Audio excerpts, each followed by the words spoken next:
అందరికీ నమస్కారం. ఇప్పుడే హాస్పిటల్ ఐసీయూలో ఉన్న శ్రీతేజ్ ఐసీయూలో చూసి బయటికి వస్తున్నాను. డాక్టర్స్ అందరితోటి నేను మాట్లాడాను. అబ్బాయి రోజు రోజుకి రికవర్ అవుతున్నారు. లాస్ట్ 14 డేస్లోనూ, పర్టికులర్ లాస్ట్ 10 డేస్లో రికవరీ కనపడుతుంది. బట్ చాలా టైం పట్టొచ్చు అని కూడా చెప్పారు. ఇలాగా ఆ అబ్బాయి కోలుకోవడానికి ఏమైనా చేయడానికి మేము సిద్ధంగా ఉన్నాము. అది కాకుండా ప్రభుత్వం కూడా వచ్చి మేము దీన్ని తీసుకుంటాము, ఈ అబ్బాయిని సంపూర్ణ ఆరోగ్యంతో చూడడానికి ప్రభుత్వం కూడా ముందు రావడం చాలా అభినందనీయం. చాలామంది అభిమానులు కానీ, బంధువులు కానీ, మిత్రులు కానీ అల్లు అర్జున్ ఎందుకు హాస్పిటల్కి వెళ్ళలేదు అని అడుగుతున్నారు. దానికి కారణం చెప్తాను.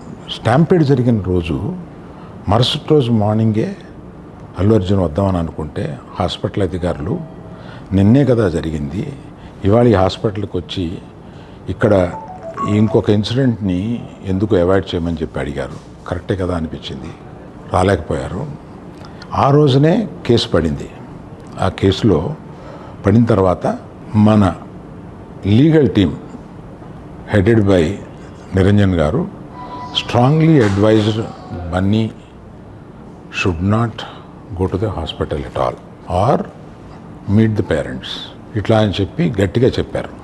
ఆ తర్వాత మేము రావడానికి అనేక నిబంధనలు, మళ్ళీ నేను ప్రభుత్వాన్ని పర్మిషన్ అడిగాను.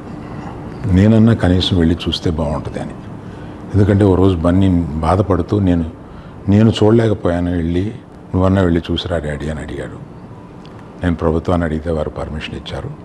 ఈ పర్మిషన్ నాకు ఇచ్చిన చీఫ్ మినిస్టర్ గౌరవనీయులు రేవంత్ రెడ్డి గారికి, పోలీస్ శాఖకి, మన హాస్పిటల్ అధికారులు, సిఇఓ గారు అభిమన్యు, మెడికల్ డైరెక్టర్ సంబిత్ గారు, వీరందరికీ, హాస్పిటల్ వర్గానికి అందరికీ నా కృతజ్ఞతలు తెలియజేస్తున్నాను.